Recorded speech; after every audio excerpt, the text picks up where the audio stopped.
Welcome to Missions Monday with Pastor Brent Oliver from Delphi First Assembly of God and Kokomo Southview Church.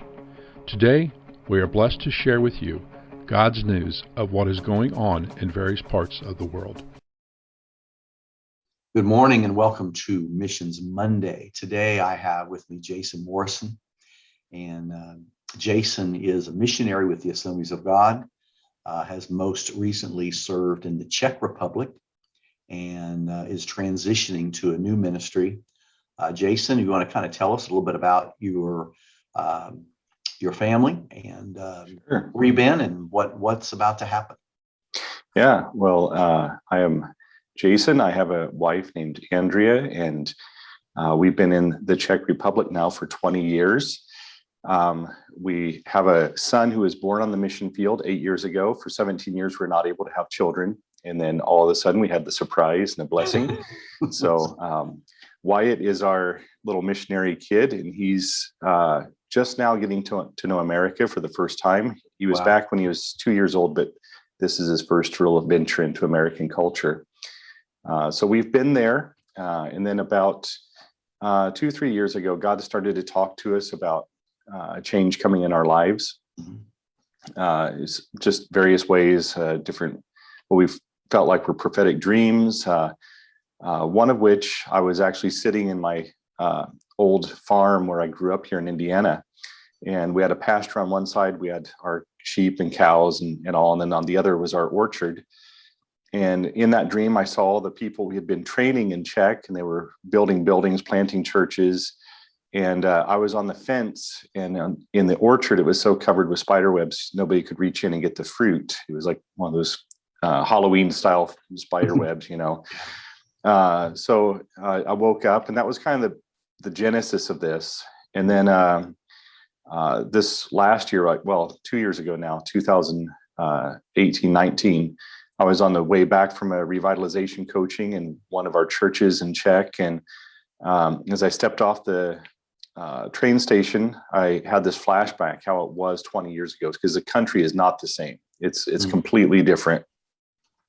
I had all the smells, all the visuals of how it was post-communism, where they were just now getting their first store with food and clothes in the same one, a little Kaufland there in Kolín. And now it was revitalized, modernized. It looked like anything in Western Europe or in America. Mm-hmm. And God just spoke to me, and it was almost audible. It was this really strong just voice. And he said, "You don't belong here anymore.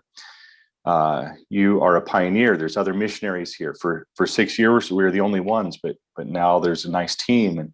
And he said, "You need to go to a more difficult place and pioneer something." So I went home and told my wife, which is what every wife wants to hear. And she's like, "Okay, well, look at it." And we started looking. We looked at Belarus, Siberia, for some of the Eurasian countries, and nothing just jumped out. I even wrote to World Missions and asked, what are the top 5 countries that you can't keep people in? And Serbia, I believe, was on that list, but it just didn't jump out. So we were just praying. And then 2019, my wife went to a conference, and she got the confirmation. She was in worship and had a vision where she saw a book lowering before her, and the page was turning and it was blank, and God just spoke to her, "I'm writing a new chapter of your life, and everything up till now has been preparation." And I knew something was up when I'm getting text messages at midnight, how she's ready just to go. But we just started at that time praying, "God, show us where, have somebody call us, give us an opportunity." And we thought by December 2019 we'd have it, but nothing.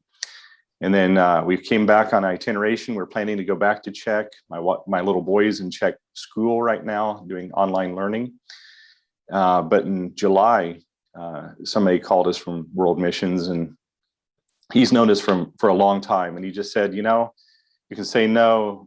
I just felt like in prayer I should offer this to you, but this is a difficult place, and please don't feel like you have to accept this. But we're looking for somebody to go to Serbia, open it up. We're tired of people trying to send them and then they don't stay. It's a difficult place emotionally and everything." So we prayed about it, and really felt like that was the place where God was going. And especially when we looked at the regions, Vojvodina in the north is a semi-autonomous region. It has 6 official languages, and one of which is Slovak, which is one of the 2 languages we know.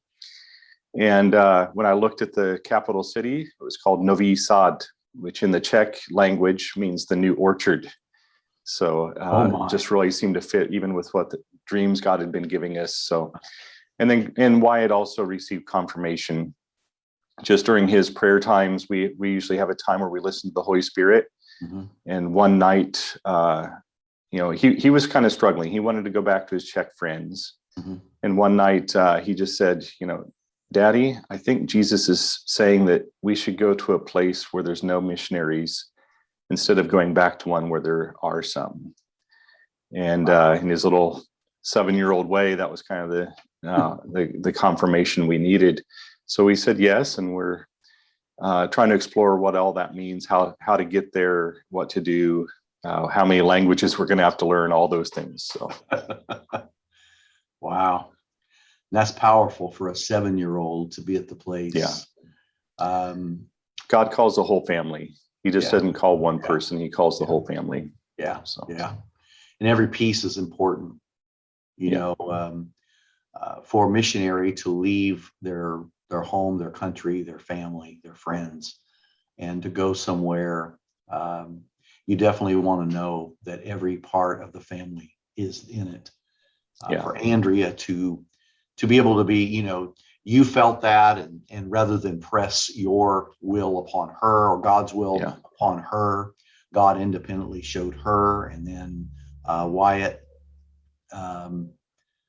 Wow. Yeah. Now, Jason, just real quick here. You say you're from Indiana. Where from Indiana are you from? Well, I grew up equal distances from Lafayette, Crawfordsville, and Frankfort, out in the middle of nowhere. Okay. Right where the 3 counties intersect. We were the last house in Tippecanoe County in both directions. And then my wife grew up out between Rossville and Flora. Cutler was her address. So out in Carroll County. So anyone that's watching this can recognize, obviously, that you guys are very close to where we are. Yeah. And obviously Andrea's mom even goes to church here. Mm-hmm. I will tell you that our leaders in our kids ministry area and the kids have taken a special liking to Wyatt. Yes. He loves going with grandma to church when he's not traveling. Yeah. So we appreciate that. And they've already made plans. I know that when you go, wherever you go, they want to have connection with him. Good. And maybe even like this, a Zoom. They've talked about, and I don't know what the time is where you'll be going and how it relates to here, but even talked about, wow, we could Skype in or Zoom in Wyatt on a Sunday morning and all the kids could talk to him. And so, I mean, they're making plans like that, and hopefully fantastic. That'd be a cool thing for him as well. Yeah. Those sorts of connections back home are really important. Life for us stops when we leave, and, we don't, it's kind of a shock to us when we come back, and people we remembered 4 or 5 years before are now deceased, they're older, things have changed. So that'll be a great thing for him. Mm-hmm. Yeah, to see the changes and stuff. I used to have black hair, so I totally get that. Me too. Well, not black, but no gray last year. Before we're done today, let's just, what little can you tell us? What most important thing you can tell us about Serbia? Yeah. From what we're gathering, well, of course, we all know the history. Late 90s, early 2000s, there was Yugoslavia broke up, and Serbia wanted to unite them, and there was a series of wars. Some genocides took place. Part of it was that the Serbs were under the Turkish, Islamic rule for centuries. And I think part of it was that the ethnic Serbs were killing the Muslims that were mostly Bosnian or Albania and things like that. Mhm. And but it's can't be just classified as a religious war, because there was ethnicities, everything, there's a lot of mix in there. So it's one of the area we're going, we've read, is the most ethnically diverse area in all of Europe. There are literally little villages that speak Czech still. There's villages that speak Hungarian, Slovak, Serbian, or Serbo-Croatian, Bosnian. So that doesn't help anything. And those sorts of divisions have transferred themselves onto the church. They're culturally embedded, and that's one of the difficult parts about being there. Because if you go with go as a religious worker and associated with one church, then the other ones of different ethnicities or different groups, they don't like you. And we've been advised to get a creative access visa and find a different way to go in other than just for religion. Because the missionary that was there before, for example, said that when they found out he was Christian, that wasn't, of the right group or whatever, that the lady there at the office said, your car will never be registered in this country, and it never was. He had to drive out of the country, had to register it in Croatia next door, and drive back and forth. Life just becomes difficult for you.